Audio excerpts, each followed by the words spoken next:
ನಮಸ್ಕಾರ. ಕೇವಲ ಪರಿಶ್ರಮದಿಂದಲೇ ಕೃಷಿಯಲ್ಲಿ ಅದ್ಭುತ ಸಾಧನೆ ಮಾಡಿದ ಮುತ್ತಣ್ಣನವರ ಈ ನೈಜ ಕಥೆಯ ವಿವರಣೆಗೆ ಸ್ವಾಗತ. ಬನ್ನಿ ಶುರು ಮಾಡೋಣ. 2ನೇ ಕ್ಲಾಸ್ ಓದಿದ ವ್ಯಕ್ತಿ ಕೃಷಿ ಡಾಕ್ಟರೇಟ್ ಪಡೆಯೋಕ್ ಸಾಧ್ಯನಾ? ಮುತ್ತಣ್ಣ ಬೀರಪ್ಪ ಪೂಜಾರವರ ಈ ಅಸಾಧಾರಣ ಪಯಣ ನೋಡಿದ್ಲೆ ಖಂಡಿತ ಸಾಧ್ಯ. ಅಂದಹಾಗೆ ಅವರ ಸಂಪೂರ್ಣ ಜೀವನವನ್ನ ಅದ್ಭುತವಾಗಿ ದಾಖಲಿಸಿರುವ ಈ ಸ್ಫೂರ್ತಿದಾಯಕ ಲೇಖನವೇ ನಮ್ಮ ಇಂದಿನ ಈ ವಿವರಣೆಗೆ ಮೂಲ ಆಧಾರ. ಕಥೆಯ ಆರಂಭದಲ್ಲಿ ಕೇವಲ 6 ಕುರಿಗಳಿಂದ ಶುರುವಾದ ಇವರ ವೃತ್ತಿ ಬರೋಬ್ಬರಿ 3,500 ಕುರಿಗಳ ಬೃಹತ್ ಹಿಂಡಾಟಿ ಬೆಳೆಯಿತು. ಆದರೆ ವಿಧಿಯ ಆಟ ಬೇರೆಯಿತ್ತು.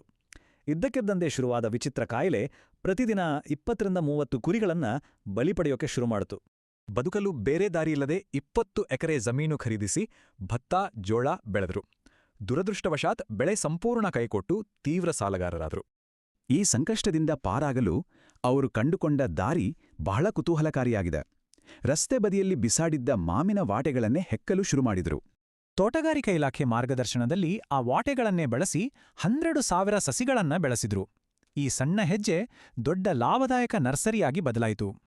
ಅಂದಿನ ಆ ಸಣ್ಣ ರಸ್ತೆ ಬದಿ ಪ್ರಯತ್ನ ಇಂದು ಪ್ರತಿ ವರ್ಷ 3,5 ಲಕ್ಷ ಸಸಿಗಳನ್ನ ಮಾರಾಟ ಮಾಡುವ ಬೃಹತ್ ಉದ್ಯಮವಾಗಿ ಬೆಳೆದು ನಿಂತಿದೆ.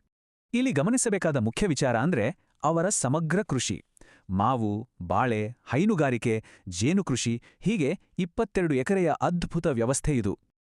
ಸಾಂಪ್ರದಾಯಿಕ ರಾಸಾಯನಿಕ ಕೃಷಿಗೆ ಗುಡ್ ಬೈ ಹೇಳಿ ಜೀವಾಮೃತ ಬಳಸುವ ಸಂಪೂರ್ಣ ಸಾವಯವ ಹಾಗೂ ಬಹುಬೆಳೆ ಪದ್ಧತಿಯನ್ನು ಅವರು ಅಳವಡಿಸಿಕೊಂಡಿದ್ದಾರೆ.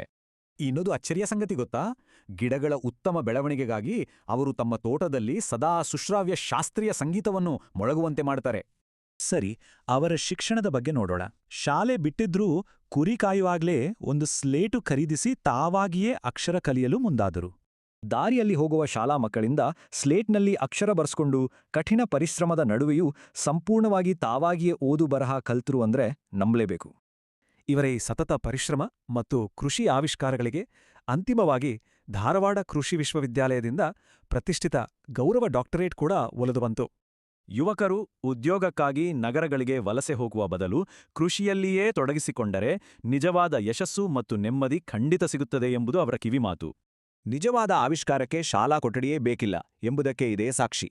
ಹಾಗಾದರೆ ಸಾಧನೆಯ ಶಿಖರವೇರಲು ಇನ್ನಾವ ಅಸಾಮಾನ್ಯ ಮಾರ್ಗಗಳು ನಮ್ಮೆದುರಿಗಿವೆ ಅಲ್ವಾ?